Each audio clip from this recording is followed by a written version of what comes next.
Hello, happy new year. It is the third episode of our Burgundy Unpicked podcast series. Hello, I'm Joe, and I'm joined with the nucleus of the Fine Wine sales team here today. I've got Rene making a debut or not? Debut, yeah, that's the first time. Hi. Lovely. Aaran.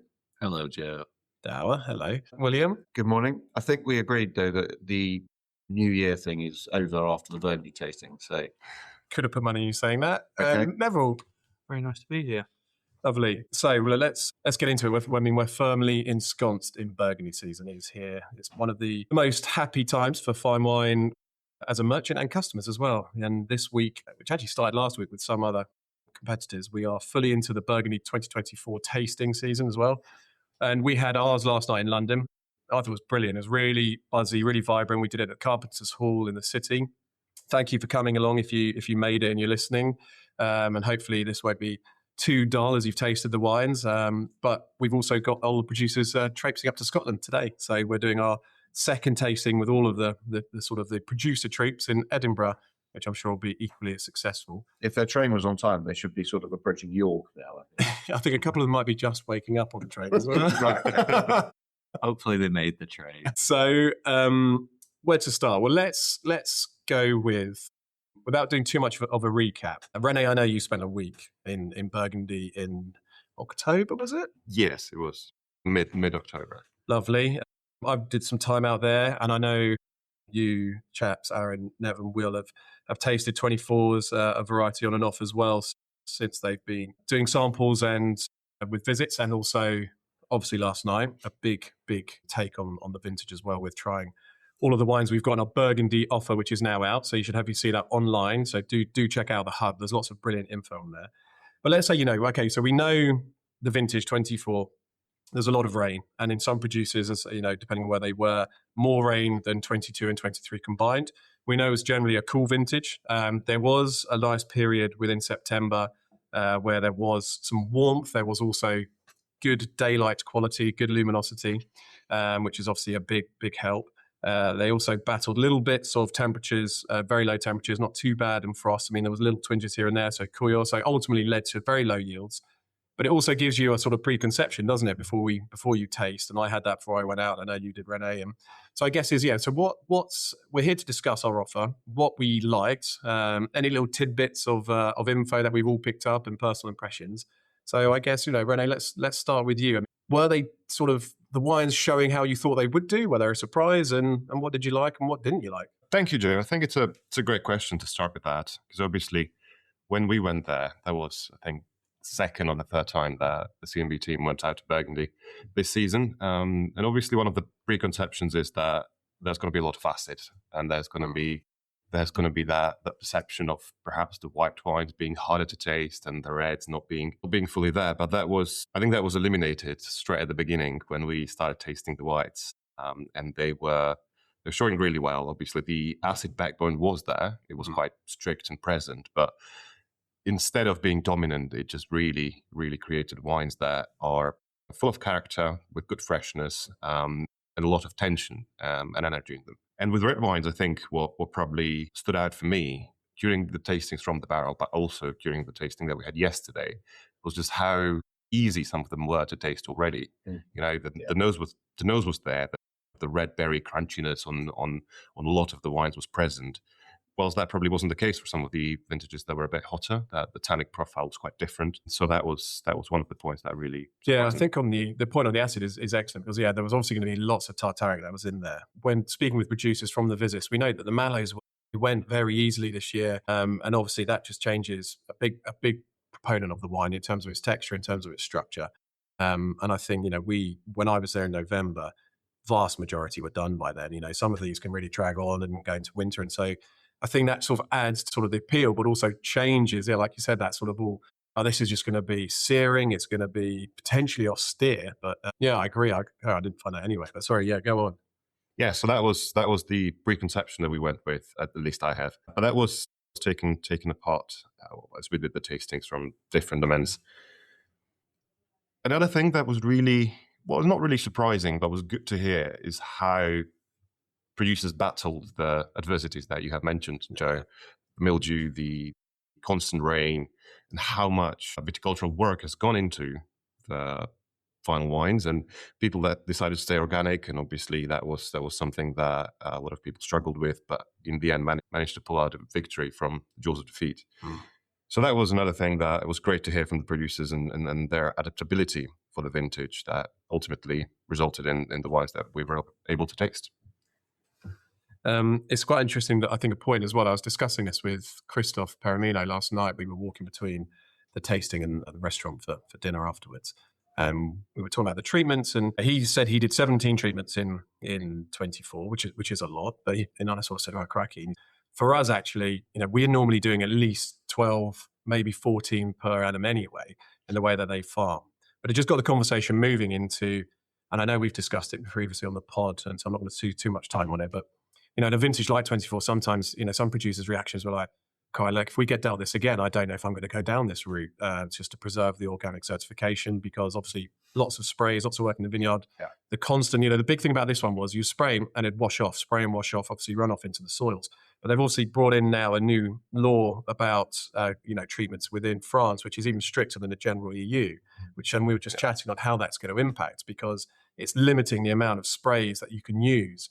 So how that's going to sort of fit into the certification and moving forward when you get into a vintage like that, I think hopefully it might play a positive role, because me personally, what I love with grey growers who are all about making sure they get the best quality fruit to begin with and really reflecting the vineyards is sustainable farming, and it's just making the right educated decisions at the right time with what you've been dealt with, whilst pursuing excellence. And it's not cutting corners, and it's not doing that. And I think there should be an element of trust that actually, if sometimes you need to maybe veer away from the full true organics for the better good.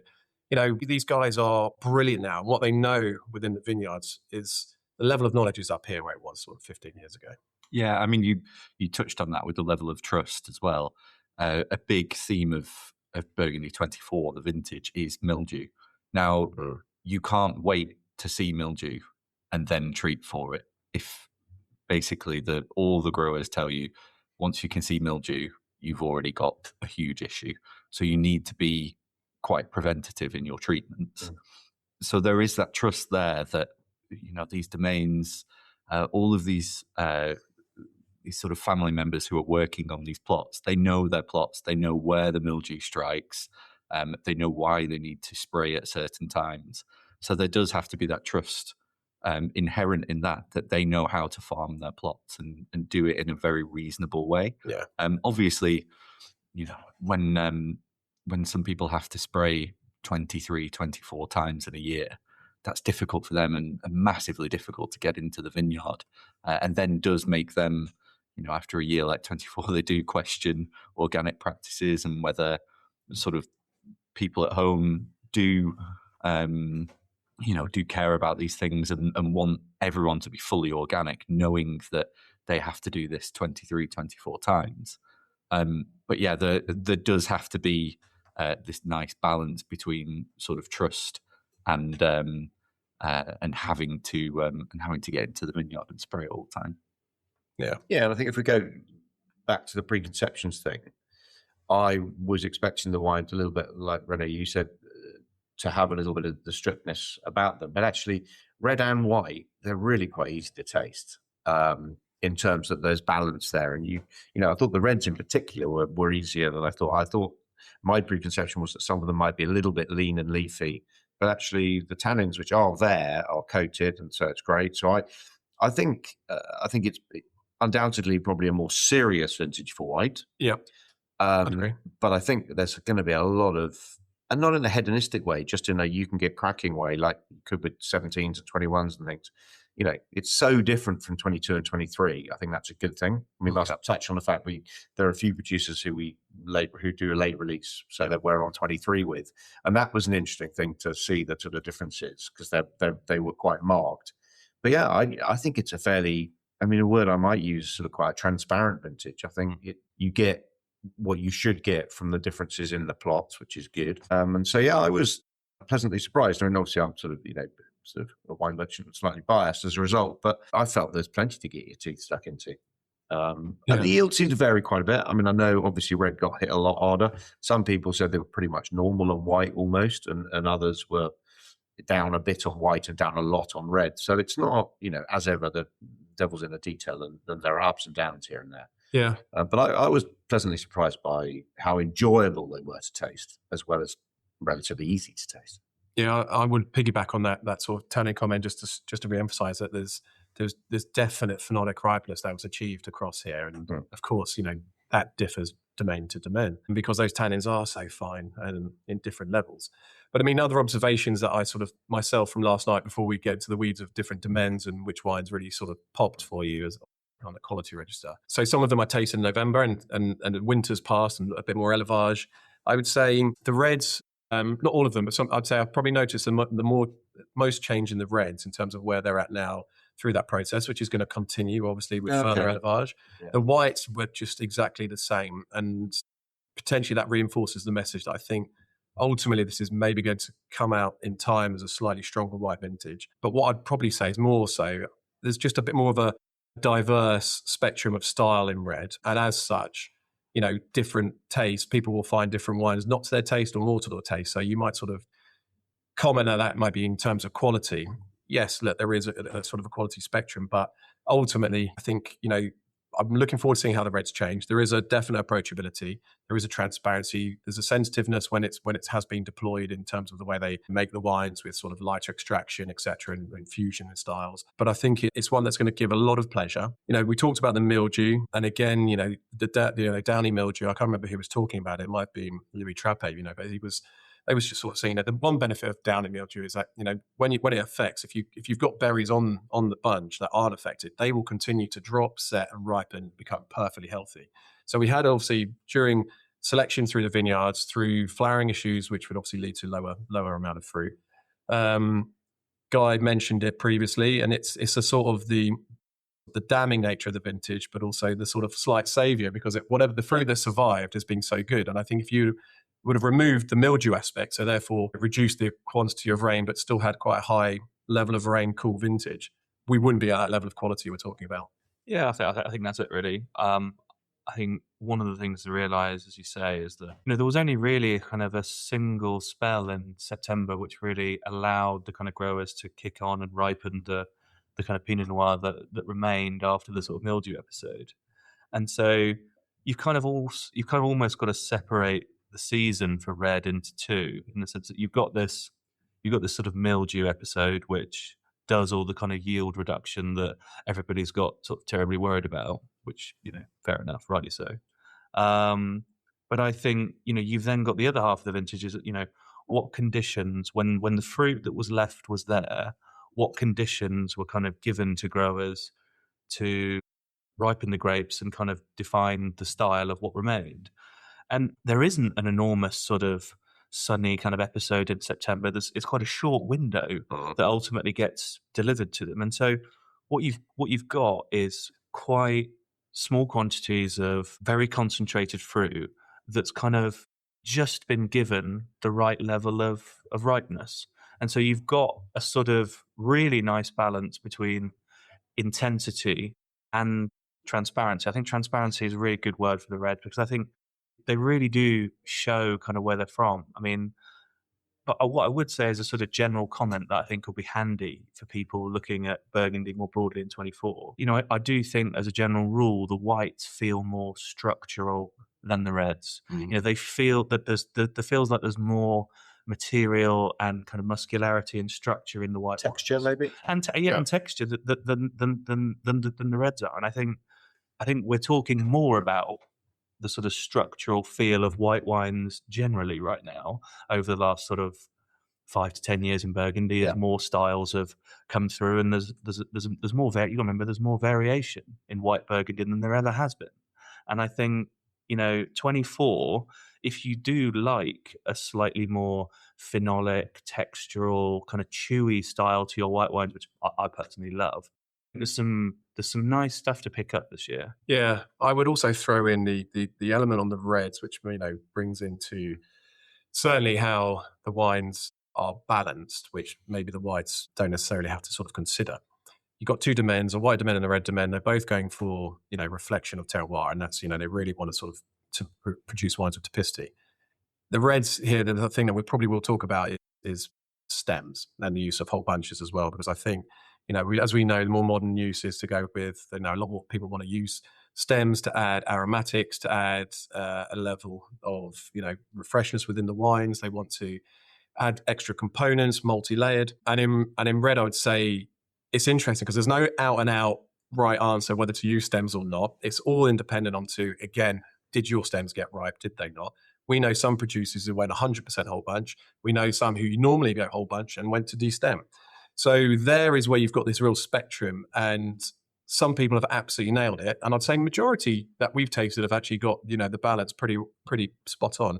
There's some that may be out there that are less so, and it might surprise you. And that's actually why you definitely need to read through the offer, because you might be expecting a certain style from one domain this year, and it's actually going to give you a very much sort of fleshier, sort of traditional, tender, sort of non-destemmed. Paul Sharon actually spoke to me about this yesterday. It was really, really interesting, of the Domaine de Couvent. And he said, in these cooler vintages, I think it's like a very easy kind of explanation that if you're like a big whole bunch domain, that in cooler vintages you should basically dial back that kind of whole bunch fermentation to avoid kind of unripe stems and greenness and all the rest of it that can happen if your stems aren't ripe. And that was certainly like my understanding of kind of how all this. But he said something really interesting. He said that there's no such thing as ripe stems, even in a warm vintage like 2022 and 2023. You would have to wait until late October to get ripe stems. There is no such thing. And really, what's much more important when you're thinking about whole bunch fermentation, about what to do it is and when to do it is really about kind of how you manage extraction, in the sense that to what extent can you extract with whole bunches in the vat, because if you've got a riper vintage and your stems are riper and your fruit is riper, you're obviously in a position where you can extract a little bit more and still not take some of that greenness with you. Now in 2024, where maybe the ripeness on the reds is not quite to the extent of 22 or 23, you can still push that whole bunch style there, but you might not push as hard enough at the extraction phase generally, because that threshold where you're going to include some mean green stuff, which nobody wants, is a little bit lower. And so I think this is like a really important thing, I think, for customers who are like, I follow a couple of, new and modern domains. We've got a couple in the portfolio. You've got Puy de Lors and you've got Domaine Glantonnay, who are really modern, forward-thinking producers who have definitely got behind this sort of whole bunch kind of dominant style, which produces really pretty ethereal wines. Now, really, the question is that did they do the right stuff with their whole bunches when they got to that phase? And I think we all sort of came away yesterday and was like, lovely, lovely wines. And I think that is just going forward in general, as we get ripe vintages and underripe vintages, I think it will really help people understand that whole bunch thing a little bit better. So credit to Paul there. That was It is interesting, although I will note that if there's ever any chance Mr. Brett Smith listens to this, as soon as Jay mentioned whole bunches, we've lost a listener. Yeah. But guys applauding somewhere. But guys applauding somewhere, yeah. A bit of an in-joke. But every tasting in Burgundy, you always start talking about the reds and about percentages of whole bunch, and Mr. Brett Smith slightly glazes over. But I think what would be useful, and Joe and I were sort of signaling to each other then just to try and do this, is maybe if we just go round the room in terms of the way the tables were laid out yesterday, and it also pretty much mirrors north-south. So, I mean, starting with our great friend Vincent Dant up in Chablis, they were the first wines that I tasted, and I've always been a big fan of his Vion in particular. I thought it really suited pretty well. Anyone else have a Vion all the way? I'm really with you there. The texture that he manages to build in that Premier Cru is fantastic. There is some real verve and fleshy fruit there. That's good. It should be well noted, because there's nothing Mr. Eccles likes less than agreeing with me. So I mean, on his table, I was actually Village Chablis was the one that I scored the highest within its sort within its It period. was a big step up on the Petit Chablis. It was. I thought it was brilliant because it had that sort of classic nose coming through with Chablis and that sort of minerality. I would agree as well. I mean, I like Code de la Shane, but before you were going to go on to that, I was going to say, which dovetails quite nicely. I was going to say, one of the things I'd said before in another podcast, and I wanted to see if you guys agreed with it after further tasting. I think in this vintage, a lot of Premier Cru and Village are punching above their weights. And I don't know if it's, some are only using an explanation where they've declassified and taken, instead of making 3 or 4 individual Premier Crus, they put it into one Premier Cru. Some fruit Premier Crus gone down into Village. But some Grand Crus, and this isn't obviously all, but I tasted some where I thought blind, and I thought, if I was served this blind, would I really be there at Grand Cru? I liked the Valmore that was on show yesterday. And it's a very good wine, but I do think the Premier Cru and the Village was a perfect example there, where it was just it was superb. It showed more concentration, more sort of finesse and balance than I normally associate it. And maybe I was expecting too much of the Grand Cru based on going through that route. Honestly, I think damp wines are lovely, but I think more broadly, whether it's from us or elsewhere, Chablis 24, you can get your mitts on it. Super is fantastic. And also, interesting, you're tasting the finished article too, Yeah. because these wines are bottled. Yeah, I've tasted a couple now. They're just, I mean, don't Chablis growers right now are not happy people. They've got no wine, but they are brilliant. They've had a really unlucky run. An unlucky decade. Over the decade, they're probably 40, 50% down in terms of It's a rough old gig making wine up there. Okay. Well, look, next up on the tables, what we'll do is we'll skip the domains where we're talking about 23s and maybe come back around to them at the end. Good idea. Very good idea. It's not like you wrote on a piece of paper for me to read there, Mr. Miller. Right, Rossignol Trappé. So, where will people? I think there'll be a lot of love in the room, Rene. Yeah. I think it's. I feel from the tastings in Burgundy and after, there's a few domains that really did well in 24, mostly because their style already is kind of aligned with what the vintage has given them. And Rossignol Trappé is one of them. Their wines are always more on the elegant side and kind of more crunchy and perfumed. Interestingly, in 24, talking about a whole bunch, they haven't used any, so purely destemmed fruit. They're one of these people who decided to go full on destem and continue that way with vinification. The wines are really pretty. I enjoy tasting them. Nikolai is such a charming man. Really, when we were there in his cellar, he was so kind of convivial and patient with the vintage. It was difficult, but we did what we had to do, and in the end we made wines we made, and brilliant. So he almost had this lightness about him when he was talking about how difficult the vintage 24 was, which was quite impressive. But yeah, these are the wines that up to Grand Crus from the start they really deliver. And in 24, whilst they are destemmed, they're quite impressive. Again, the Village every VV on that one I thought was I love the Bonturon as well. Yeah. No, I mean the reason I always have to check that one out because I've got a bit of a standing order of half bottles in that one, and if Mrs. Muller doesn't go half, I'll have my on which the Gevrey Village VV. Because in sort of 2, 3, 4 years to have them at home in half bottle, delight. Yeah, I've been trying the Rossignol Trappé wines as often as some of you guys over the years. I mean, since I've been at Corney's, I've just found them unbelievably consistent. But have you always found that?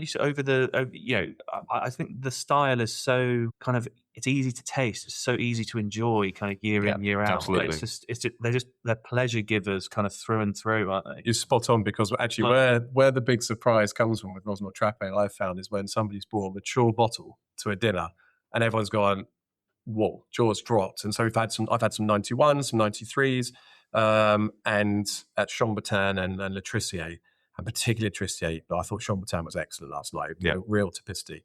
They age incredibly, and I think what they really do, because of that approachable style, it allows the style and the personality of the soils and of the side to come through. 7 to 8 of those are probably. I mean, and everyone's like, well, I don't ever really think about aging my Rossignol Trappé this long because of that exact reason you said, like so consistently brilliant off the bat in early days.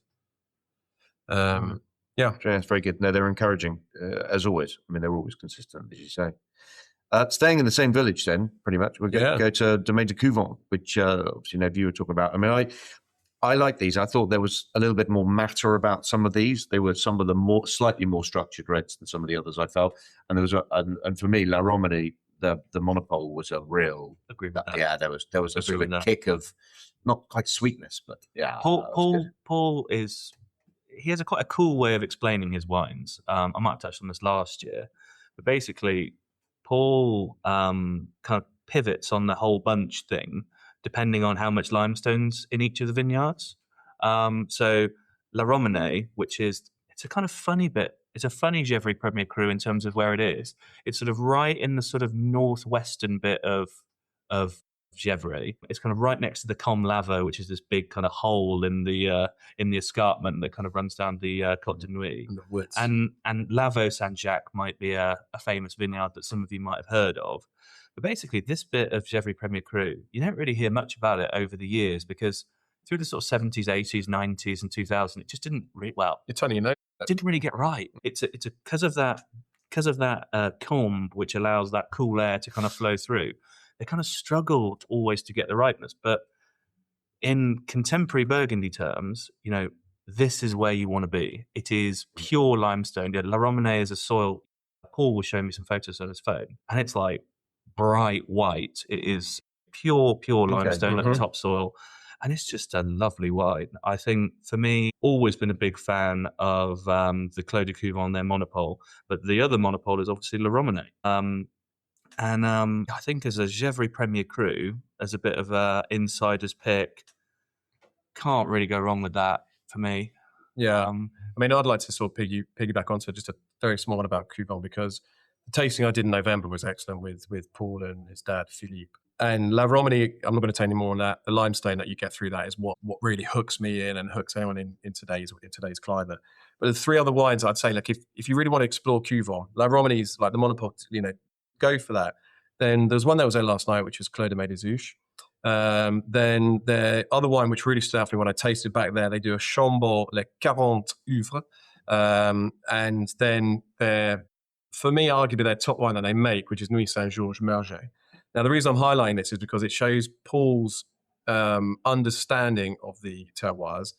So, ABS, cover your ears. Clos de Médezouche, that they made 8 barrels of that, and they did 50. They decided basically about 50% whole bunch. The Chambord made 7 barrels, totally destemmed, and then the Merget is 100% whole bunch. So he's taken, depending on what the soil is giving him, what he's tasting, and everything. And those three are, for me, the most unbelievably balanced through, along with La Romani, of Couvent, and are spectacular for their personalities as well. We've written a lot recently about how Burgundy is changing, and Paul is a great example of that. 15 years ago, maybe even 10 years ago, you would ask a producer, why they did what they did, and the response would invariably be, because that's the way that we've always done it, and it's always worked, so that's how we do it. And therefore, you would get significant sort of stylistic vintage variation in the wines. Paul reacts to each vintage. He understands why he's doing what he's doing. And it's why, he's a domain that we're so excited about. Yeah. Yeah, good work, Paul. I think what was next then, so he's moving a village to Moray, wasn't it? Yeah, to DPM. Domaine Perronino. So Christophe was in very good form, as was Marit, which is lovely to see. Lovely to see them. I think a lot of it, and it's great to have these wines at this tasting. They're real sort of stars of Burgundy, and someone who'd been toning these down a little bit over the last few years, having maybe 10, 15 years ago have a reputation for pushing the limits in some ways. Yeah, I thought the wines have a lovely sort of richness, sort of an easy richness, but there's quite a lot of that matter that you often talk about, Ev. Yeah. There's a lot of matter, but also there's this lovely perfume and florality to them. The tasting note that I go back to again and again with these wines is blood orange. And Guy always laughs at me when I say blood orange, and then I gave him the tap on the shoulder recently that quite a prominent journalist had published all his Perronino scores with blood orange in each and every tasting note, which doesn't make you right. But followed up by lemon rocket. But the key thing to Christophe's sort of production this year, and a key thing to the reds in this vintage, he said, it was It was a struggle in the vineyard. It was really difficult. Mildew was quite rife, and you had to combat against it. He said this was his languid way, he's so suave. He said this was a vintage that was made on the sorting table. We made sure that everything was perfect on the sorting table. So the yields are small, but everything was made on the sorting table. And then his wife, Marit, interjected straight away, and she said, I did all the sorting. I know every grape. They're great personalities as well. I do like them. I mean, let's not be around the bush on Perrimino. These are top tier wines and deserve a place at the table amongst the very best. And when I mean that as well, it's almost you want to be exploring these open mind, but also if you do it blind, that's going to really show the real class that Christoph has brought to the wines, but also how it's grown. And just add on to 24. They were savage. They made 9,500 bottles in 2024. That's sort of 25 to 30% of what they're normally producing. So there's a small amount. Christoph is also commercially sound. They came down quite significantly in price last year, you'll remember, particularly on all customers, and they've kept that price and they've come out the same price of being low again, like they did in 23. So, but maybe we'll touch on price on the very, very end, just as a generalization.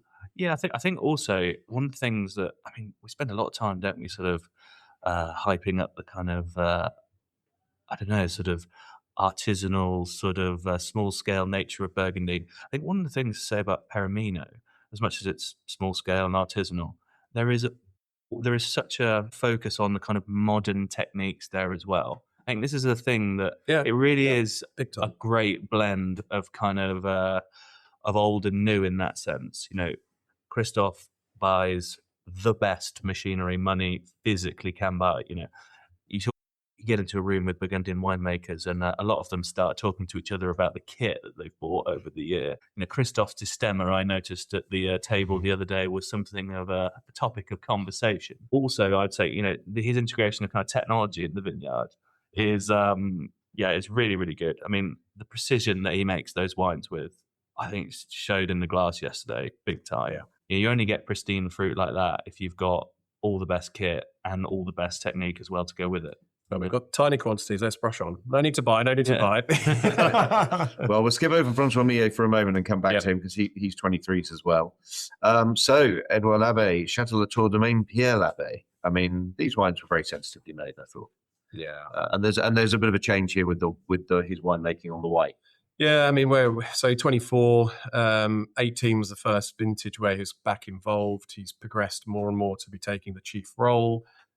I actually tasted, he was, can't remember where it was now. I mean, I know he started to listen to this, but I think he was off on a jolly somewhere, I'm sure, like ski. But I mean, we were there in November and I tasted with his papa, Francois Labbe, and it was lovely. And I know Rene tasted there as well. He's tasted the whites. And, I think Edouard is taking the domain in the most perfect direction. The reds have found, especially with Château de Latour, we're talking about two domains here, Pierre Labbe and Château de Latour. And Château de Latour has obviously got its history, its following, its love for what they're doing in Clos Vougeot, which is arguably probably the most varied and difficult terroir to get to a certain level of quality. And, they are bang central in the topic of conversation. And I think what we'd talk about today, because we released them separately, is Domaine Pierre Labbe. And the reds there have followed the same winemaking technique. So these are guys who have been advocates of,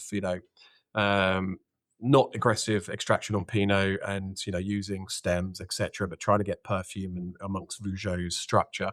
But the whites is where he's really now made his hallmark. And from 24 onwards, this is really the first vintage where it's all come through with sort of a heavier extraction, certainly, using a lot more studied lees management. He's manipulating to sort of try and build reduction within the wines. So they've gone, and from a picking time point of view as well, he's sort of changed things to where the whites were lovely before and there was a nice sort of openness and a bit of a richness and an opulence. Now they've got a texture, but they've got a lot more serious. They've become more focused and precise.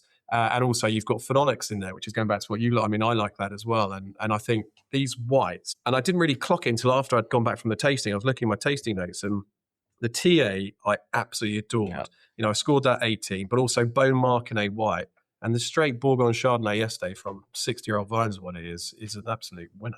Yeah, no, absolutely. I'm going to echo that, because when I visited in October, we actually tasted with Ed, and you could see when we started with the reds and tasted through them, and then we went to the whites. You could see his excitement building about, oh, this is new, this is exciting, this is what we're doing with the whites. And interestingly, about lees, you mentioned, he was explaining how there was a completely new technique for him when he started in 2024, including more lees. He was starting to taste the lees. So he was explaining how, when you're making the whites, before you remove the lees, you have to look at the color first. So you don't want any black or dark lees, and you just keep the white ones. And then you taste them, and if there's any bitterness, you remove the ones with the bitterness and just keep the good stuff. So you're saying then 24, thanks to the rigorous sorting, and obviously thanks to Chardonnay being a bit more hardier variety, he was able to include a lot of that. And that was the first year he's done that. And for me as well, Mercer TA was absolutely fantastic. I scored it 17.5 as well when we tasted it. Another thing that he's added, I think, for the Malconnet and for Bourgogne Blanc was the use of foudre. So there's some foudre now with the whites. And there's a Cucherias white for the okay. well as well. Oh, right. Okay. Yeah, which is equally as impressive. And we mustn't brush over the Clos Vougeots, because I mean, I think that the Classique I thought was good, and probably a relatively early drinking Grand Cru sort of Clos Vougeot, but I thought that the VV was quite a big step up on the Classique this year. Yeah, indeed. We the only reason I was brushing over is we're not. We've got the price. We've put the prices in and stuff. We're not actually selling. We haven't actually we're not releasing those ones yet. We're doing that sort of separately. But yeah, we will come back and more on that. A small nudge for that has definitely got to be that the very, very tiny production homage cuvee, which normally is offered separately, is now blended into the VV this year. Yeah, so, one of the reasons why it is pretty special. Yeah, exactly. Domaine de Lalo. Yeah. Anyone want to kick off with Geraldine and the Arlo wines? I was very impressed. I mean, it was not, which I don't mean to be sort of damning the faint praise, but there was nothing Louis Saint Georges for me about, particularly the Clos de Lalo monopole. I thought that was just so pretty and precise and sort of just gorgeous. So a big fan on that. I realised we didn't have quite as much of the white, so I didn't get to taste the white. But, yeah, no, they're one of the domains that got absolutely crucified on yields. And I can't remember what it was, but it was something like 4 6. It was absolutely tiny. It was 3 hectolitres. 3 hectolitres a hectare. Yeah. So they made 9 barrels of their monopole, which is 7.2 hectares. Yeah. 9 barrels of that. Yeah. I mean, if you're an avid fan, please be patient, because it's going to be a headache for us with a lot of these in trying to help find the right homes for them. And, a barrel from a hectare, let's say, or 0.8 of a barrel from a hectare. Crazy. It's just everything. But yeah, I mean, they are lovely wines. They are, and I really like Geraldine and what she's been doing. I think, again, somebody who rolls with the punches of the vintage, and I think Ducks and weaves with them well to sort of harness Pinot. That really is trying to get Nuit Saint Georges, and certainly does, away from a rusticity or an impression where it's all about muscularity. Structure. Yeah, muscularity, and especially in 24 again, when you thought it was all going to be angular, there is concentration there, and they've managed to give that sort of like supple edge to it all, and whilst keeping an identity of this is we have got some sturdiness in there and energy. Okay, so sorry, go on. Ed. No, I was just going to say, like, again, it's just one of those domains that is probably some of the most consistent in the offer year. They are always brilliant. Yeah, and then we go to 2 estates, which were both new last year, which I think a lot of people tasted, which was good. So Boudier and then Puy de l'Ours. But Jean-Baptiste Boudier, who's always an engaging guy. That's always. He always seems very enthusiastic and humble at the same time, which is lovely. But Rene, what were your sort of thoughts here? It's always a great experience to taste with him. So we had the opportunity to visit his new cellar. So he's now built a new cellar in where he moved up from. Previously, his old cellar was in the village, and now he's kind of moved up towards the end, and his new cellar is right in between the vineyards. Because he used to be literally about 10 yards from the front door of Bonnet de Marche. Exactly. Just over I'm envious you visited. Yeah. I struggled to get in his old cellar. Now there's fine. Yes, I was worried that a rather tall gentleman I was worried his back was going to go when we went. But yeah, sorry, carry on. No. So the new cellar is all, it's very modern, fit for purpose. There's still, whilst we were tasting, we're sat amongst the vats on the small table. You still had the workmen going around and sometimes battering something on the walls. It's a bit noisy, but still great experience to see that and taste with him. His wines, I think that they're brilliant. They are wines that have a lot of character, a lot of charm. They are more of that modern, newer generation. He's a young man himself, and he brings a lot of finesse into his winemaking. I think what he does really well. Obviously, I think the Coton Grand Cru from Le Renard is one of the best value Cotons you can get your hands on these days. 100%. Yeah, and that gentleness, I mean, it screams in the colour alone, doesn't it? Yeah. You pour those wines and there's this lightness within the hue, and it's just this bright but lovely sort of cherry pale. You think, and then I see that, I think, oh, we're going to find I thought both the Pernons. Pinot Vigilance very white, I loved. Yeah. I mean, the white I always love, and I'm probably sort of half sold on that one all the time because I just love the sort of the commune and the sort of Courton Charlemagne in waiting type feel. But yeah, I thought the Fichot Pinot Vigilance red was tasting very well actually. Yeah, really lovely. So it's certainly a name to watch actually. I think in terms of enjoyment and not having to wait forever. Either. Yeah, as is the second one after that followed. Yes, Domaine de Puy-de-Lors in Savigny-le-Beaune. We had Juliette over, which was wonderful to see, and again, they faced the challenges of the vintage, came through with their sort of signature as well, which is following that sort of theme of wanting to make wines in a sensitively made fashion, really showing a delicacy of touch amongst the fruit, amongst the perfume, but keeping the true sort of mineral nature of the soil types that they deal with. What I love about this, and I think what the customers love tasting, and this was comments coming from them last night as well, is because there'll be some people, it's only our second time that we've had them there. So for many customers, the first time tasting.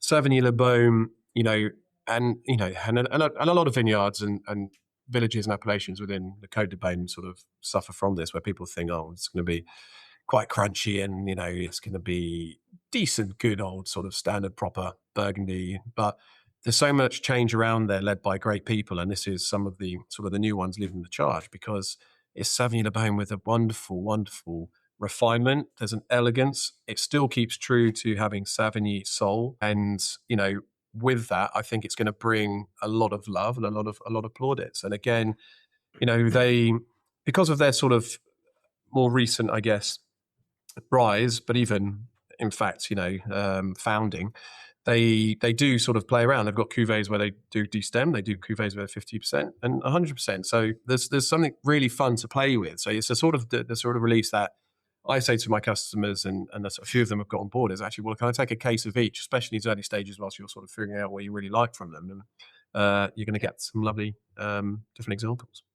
I always find the red succulent. I was impressed by the whites last night as well. I turned to one colleague, I don't know whether it was any of you guys, but sort of went, God, I love those whites. And the reds are, very, very good, but not maybe as tender as 22 and 23.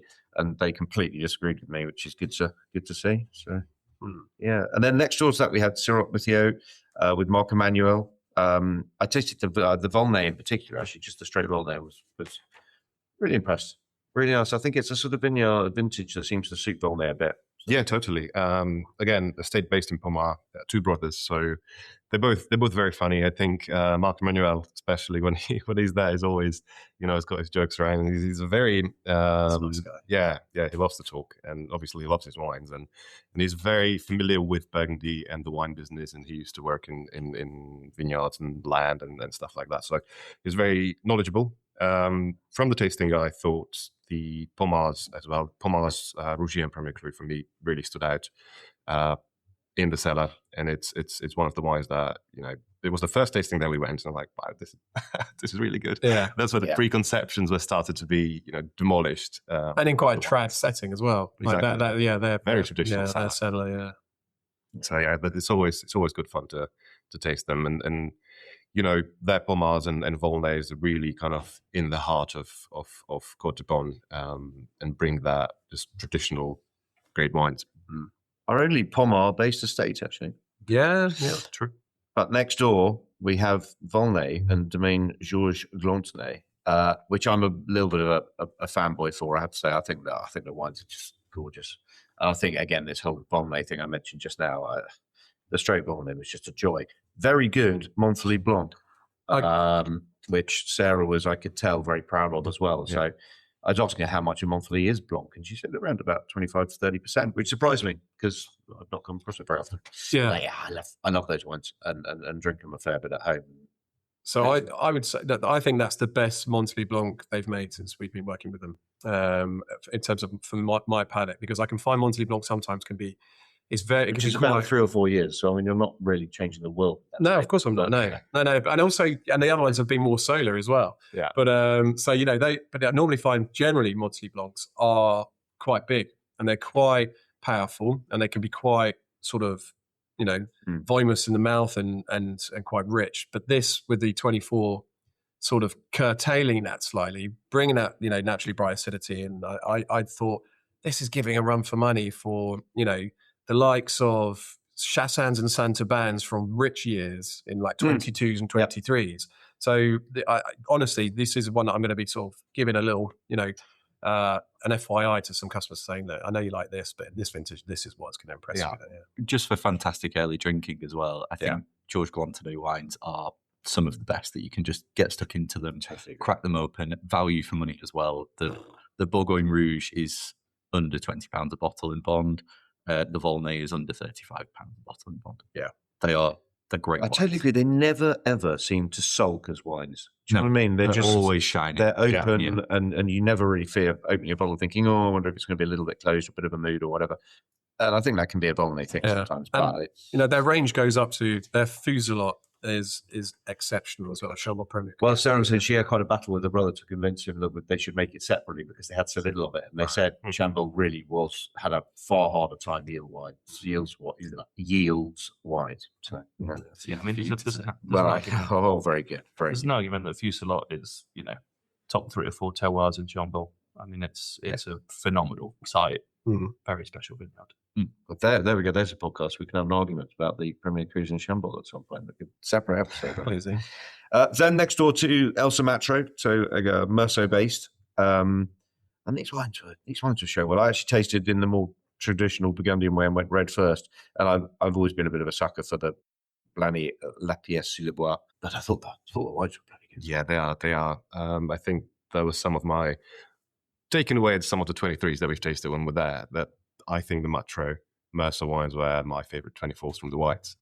There's very little of them, obviously, from the Mercer Premier Cruise, but just the straight Mercer, it's brilliant. It's got, you know, as we were talking about that structure and that phenolic presence on the whites, a little bit of texture is what Elsa and her sister really do well. They build that texture into their wines, which then translates. It already is there on the palate, but I can only imagine how they would evolve and get better with time. Yeah, really some stunning wines and a little sublime range of crus as well. Yeah, you know, they've got some amazing vineyards. Yeah, and then I think it was next door as well in Merceau, wasn't it? Yeah, Javellier. Yeah, Javellier and Marion. Javellier, yeah, exactly. And I was impressed here. I had the Clos de Cromat. Brilliant. A cuvée actually I often associate more with Olivier Leflaibre, which we'll come on to in a sec. But I thought the Cuvée de Fourgère was very good. They're up there in the top sort of Bourgogne Blanc makers, I think. Yeah, I think as we have discussed consistency a few times already today, Patrick Javellier and Marion, they really do well with consistency. And vintage like 24 doesn't really surprise them. They wear it on very, very well, and the wines are, as you said, some of the most value, highest value Bourgogne Blancs that we have. Very good. Yeah. They've still got such a lovely foot in the, if you like, old school camp. Which, I mean, I'm not talking about old school like 70s and 80s, but you know, they still want to keep this real sort of element of texture, and they want to keep an element of richness within the wines, which is a lovely appeal. You know, because this. Now, our offering will go from those who want to go for sort of reductive and focused styles, and you've got ones who are all about that sort of appeal, showing lots of character and showing, you know, Côte de Beaune minerality in quite suave ways. Yeah, I think that was it was quite nice to have Matro and Patrick Javellier tables next to each other last night, because you could point people towards both tables and say, you know, if you're not too sure about, you know, when we're talking about reduction and textures and lactics and all sorts of things in whites, go and taste at Matro. You see sort of the precision, pinpoint freshness that Elsa's brought to the table there, and then taste with Juvillier, and you see sort of these, for want of a better word, old school, rich and textured wines that it's sort of everything that Adam Brett Smith loves, isn't it? Well, yeah, I mean, they are a delight. And this is, we all are in different moods when we want to drink. Yeah. I don't want the same white Burgundies. That's why we go to loads of different appellations and we look around. So it's, they've got a very welcome place at the table, obviously. And then we had Julie Leflevre at the Olivier Leflevre table. Julie's a sort of gregarious, larger-than-life character. She's good fun. Yeah, she's good fun. And I mean, we've done the offer, and this always tends to be earlier. So we've done the offer previously, but we've got a little bit of stock we set aside. I mean, Oxydress was brilliant. Les May, I'm always a sucker for. I think it's a great site. Yeah. So yeah, I mean, there was a sort of toastiness, and I mean, yeah, a lot of fun to be had with the whites there, right? Particularly. Yeah, I mean, I think, you got the nail on the head. I think the Oxy maybe stole the show last night at the table, but it shows, and for them, I think that sort of satellite appellation, which I know Oxy's more and more maybe considered a sort of permanent fixture on the sort of more renowned towns now and villages, but they've always done those particular wines well, and I think credit to them, they helped put them on the map, and there's a reason for it. Yeah, and as you said, I would definitely echo Will on Le May. It's a bit of a baby pucelle. I would get stuck into it. Nice. Staying in Polini, then we've also Domaine Francois Carillon, and we had Francois' son Paul. Yeah, it was just great to see him for the first time. Otherwise, you guys have tasted it, I think. But yeah, I'd not met him before, but yeah. And I think Carillon in 24. So this is my first exposure to it. I didn't taste it when I was there. I don't know if you did, Rene. No. But I mean, it's just so typical Muller. But I mean, the Polini Premier Cru Champagne, that's the way to jump straight in. I mean, it was excellent. And for what I loved, again, is similar reasons to the Montelene. Champagne can be quite a bit of a broadsword. Polini could be quite, and it's sort of tapered it slightly, brought it in a bit more racy zip, which for me just loved. And I just thought, hats off. That's a crackerjack. I mean, Carillon, they've been really working hard on sort of bringing a little bit more sort of texture and electricity into the wines. Yeah. And yeah, I tasted there with Paul actually back in 24. Nice. And it was really nice to sort of chat to him, to see his ideas of sort of where he sees the domain as well. It's always been a Pouligny domain that has sort of a really great standing, makes wines with sort of serious structure.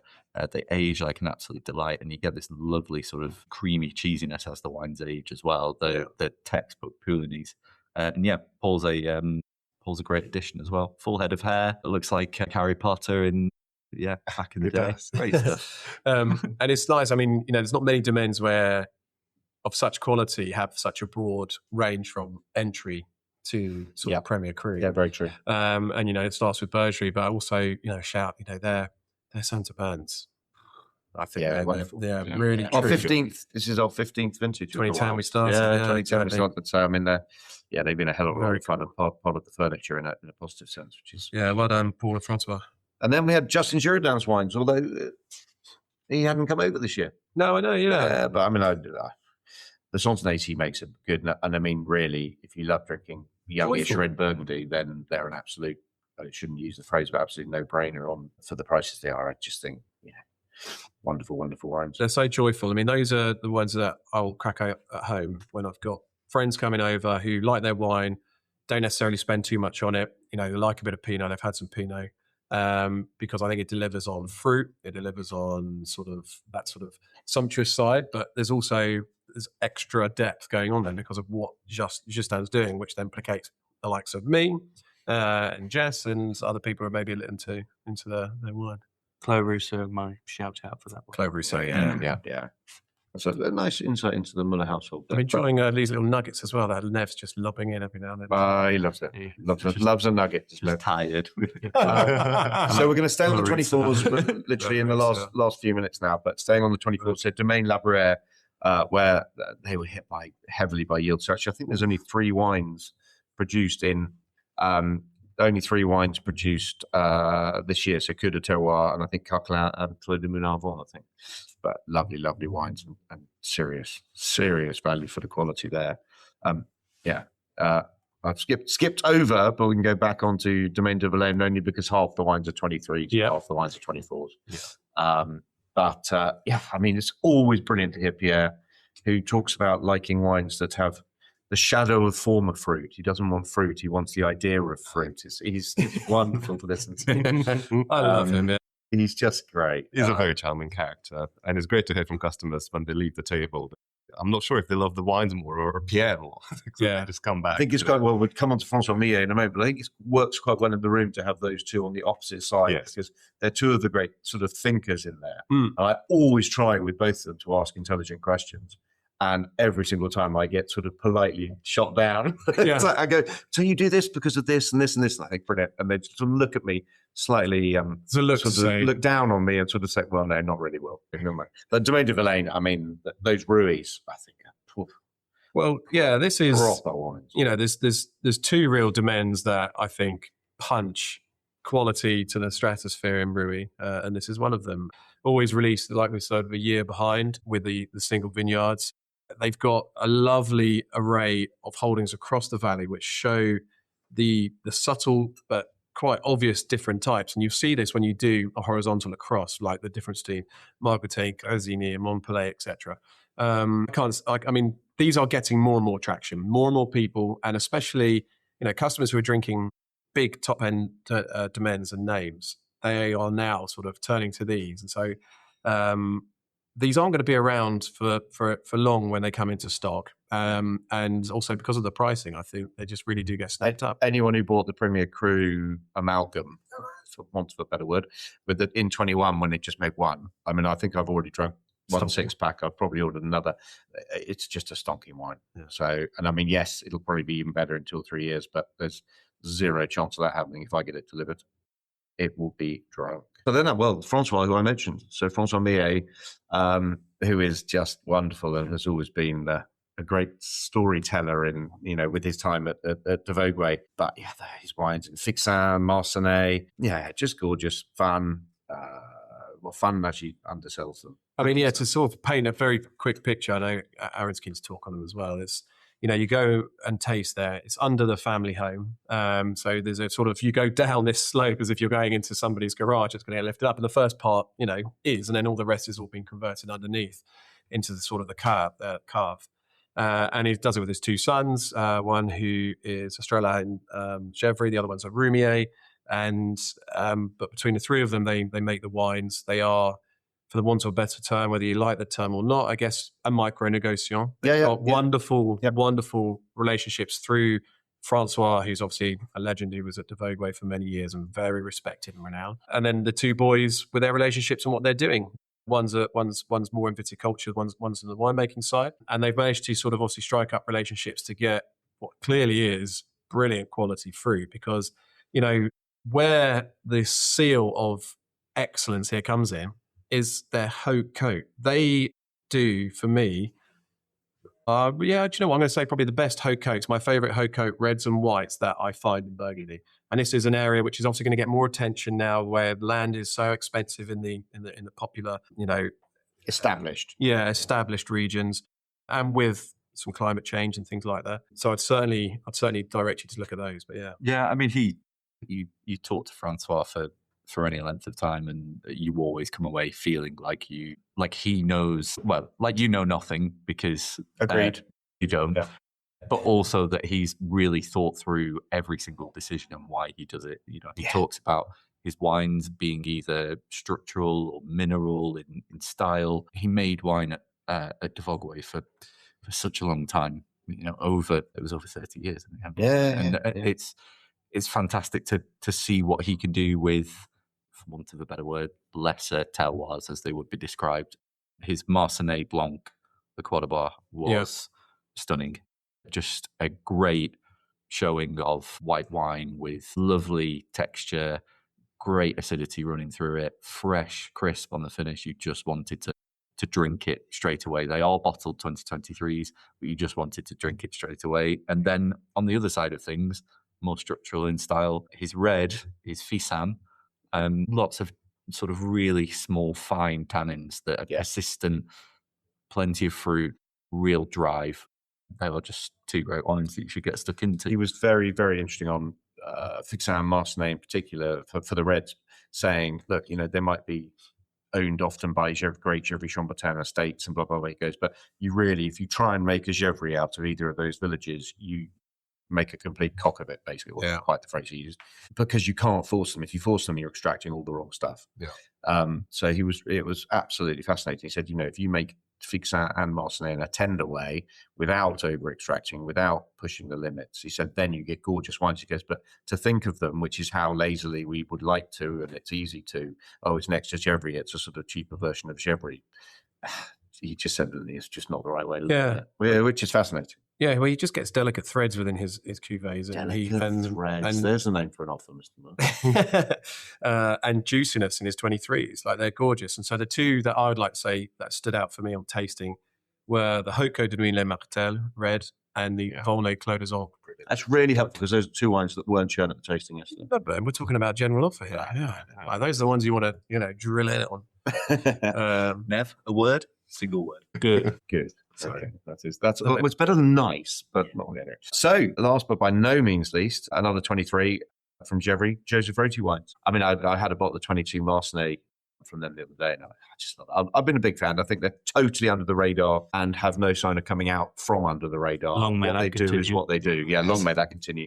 I think, at the very top of things with some of their holdings, they are, because they have some very small Grand Crus and things like that. But I just think, across the piece, they're a wonderful sort of throwback estate in a way. Insider's wine is definitely an overused term, but that very much applies here. I would agree. Yeah, I mean, he's Pierre-Jean Roti at the Domaine is such a lovely guy. You talk to him, he talks you through all of his wines.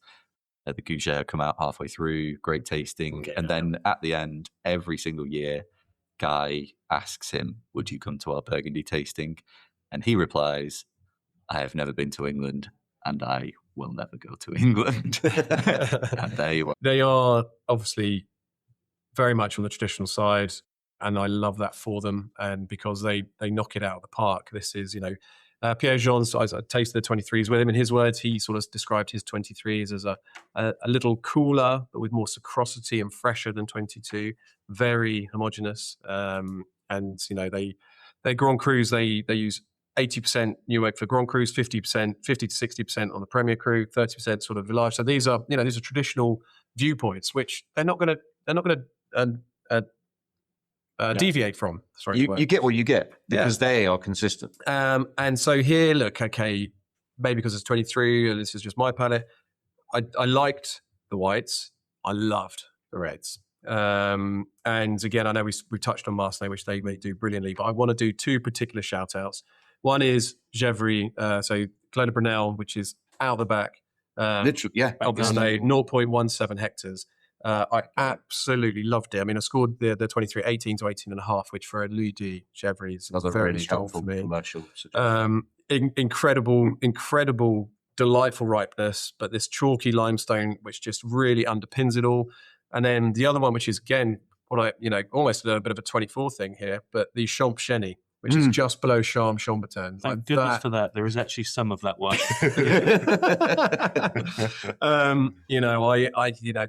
First line that tickles your nose with spice, styrene, fennel seeds, and then that red and dark fruit. And I've got to drop in a note, and then this sort of lovely savoury element drifts in.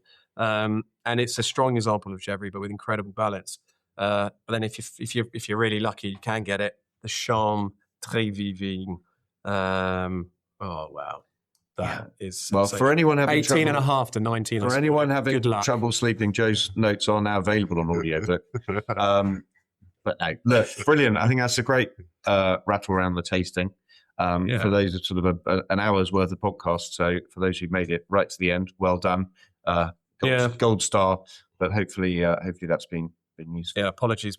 We didn't intend to go on for this long. I mean, Nev couldn't keep his mouth closed. It's But it's been a lot of fun. I hope you've enjoyed listening. Give us a call. Let's have a chat about the 24s and a few of these sprinkling of 23s. And on that note, maybe we'll say goodbye. Do you want to leave goodbye, Mr. Kirkpatrick? Yeah, goodbye, everyone. Enjoyed it. So bye from me. Thank you. Great chat. And enjoy Burgundy 24. Well done for making it through, Nev. Over and out.